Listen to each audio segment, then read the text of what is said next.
Woman brains is the standard of our society when we talk about the essence of a woman. But Mitzi Borromeo wants to go beyond the norms to prove that she is not your ordinary story. Thank you, Mitzi, for coming, and we would like to know your personal story because we have a show called Self-Made. So can you share with us your childhood experience? Wow, well, I grew up in quite a privileged family, I have to say. My father was a doctor and he married, well, my mother was not really from a well-off family, apparently, but she was Miss Philippines. She was the first Miss Philippines Universe, 1964. So she lived in this very glamorous world. But when we were very young, well, so I was always exposed to that, and she was very much into charity. So as children, she would bring us with her.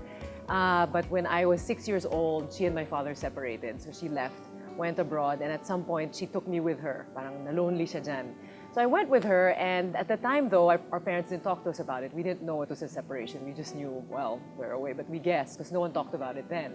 So I grew up really with my mom, but she was very busy. I didn't realize then she was having a difficult time as a single mother. So we had a love-hate relationship. I think I wasn't the easiest child. I didn't grow up with my brother and sister, so I was more with my cousins, my friends in the States. And I never saw my father again. He died when I was 10. So I feel I didn't really know what it was like to have a father. So I kind of had to find my own way through kind of, looking for mentors, good advice, because my mom wasn't good at that either. So we weren't really a communicative family. So it's something that I sought out on my own. I had lots of relatives in the States, friends. I was very curious all the time, so I was always asking questions. And I think that's how I kind of survived through really reading, watching television, movies, because I felt my parents really weren't there. So luckily, through my life, I was lucky to have people just fall into my life. Meeting you, for example, people like you, great inspirational stories and these, whether they were teachers, friends, strangers even, who have come into my life and have really influenced me today. When I came back after my travels and work abroad, I met this woman. She was the wife of my boss at WWF Philippines. She's a science writer, and I liked her rational thought because my mom was all about religion and just blind faith. Do not ask questions. But here was someone who taught me how to ask questions, to really think critically and not to just believe everything without knowing the truth behind it. So we became good friends in the end, and we would discuss all kinds of topics because I was always interested in science and nature.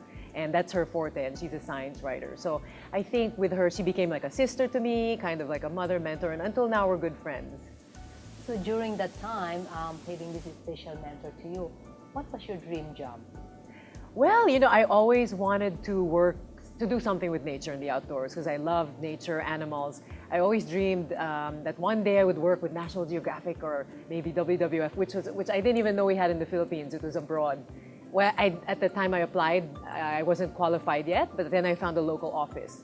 So I started here. Eventually, I got the job at the international office in Switzerland. So it was a dream job. I really got to do it. I loved working with nature, going outdoors, working in conservation, traveling the world, meeting people who are really affected by problems that are often far from us. And then eventually when I came back, I put up my own communications company and we did a project with National Geographic Channel, Philippines. So we did the documentary. So I was so lucky I actually got to fulfill those dreams. Wow, that's fantastic. Something to do with media. For some reason, I always wanted to do media, and here I am doing it now with CNN Philippines. And so now I'm back in the media, and I have that the perspective of the overview of how the world works, this nature, science, and now in fact a lot of the topics that I dealt with, I bring it up in my work now, and I have that stock knowledge that I can bring back to my work today.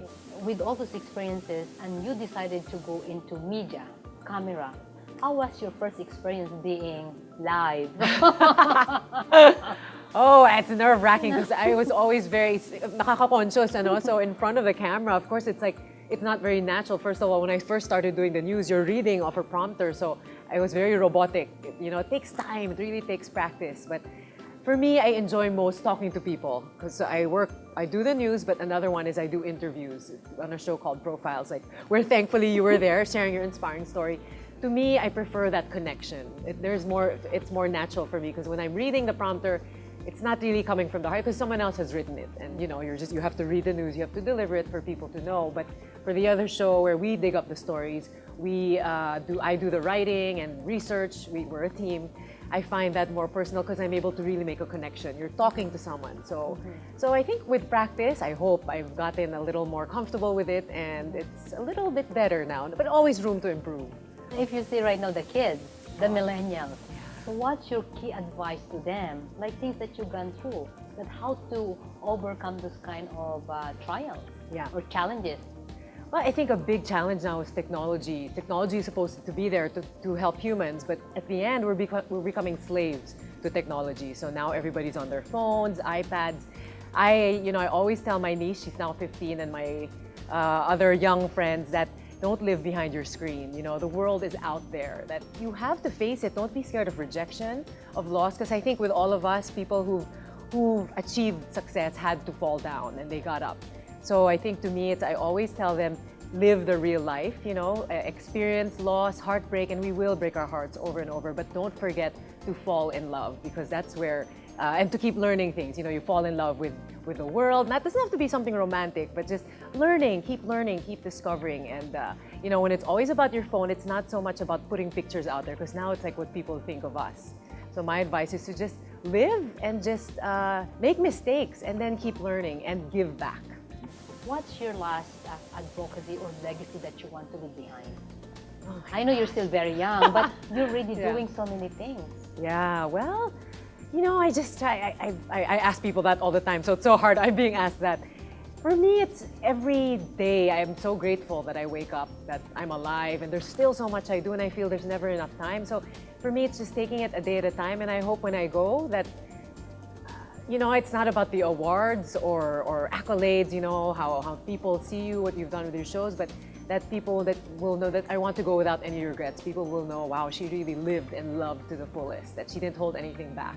And I hope that's what I'm doing with my work. I just like to encourage people to, you know, make your own story. Keep living your life. Don't be afraid to take risks, because in your own little way, you can create a revolution.